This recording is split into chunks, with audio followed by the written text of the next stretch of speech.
इतनी कंजूस है इतना गायक बाद दलाल दे रहे अरे नहीं हका काम रहा पुष्पा भाभी आई देखा बताई तो वीडियो चालू है काय तो लोग देहनी दूठी आई ना दूठी लगाए रहे थे कि न दे रहे कि पुष्पा भाभी हमारे यहाँ आई रही तो उनका अपने शौक बस विदाई दे रहे हो। देखा सामने बाटी झूठ ना बोलता ले लो परबू निक लगबू गीत के दिन हम झगड़ा करब एकठे ना कहीं हम नहीं तोहर बाकी तो हमको पता नहीं ना अगले शुक्रवार के ना आ रहा हूं ना ले ला तू ले ला चाहे वही ले ला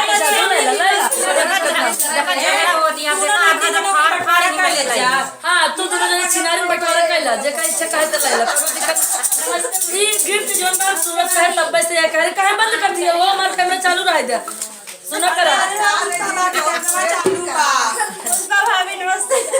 बैला देवाई भैया दिवाई बैला दिवाई छोड़ा दिल तू चुप रहा राजा सड़ा आई तू चुप रहा ये राजा सड़वा दी आई तू चुप रहा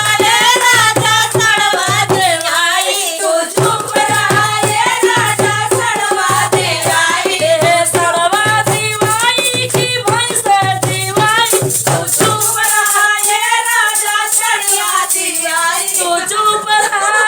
राजा गधा दिवाई तू चुप रहा ये राजा सड़वा दी आई तू चुप रहा तू बजा बजा कर दे कि तू आवाज कम करबो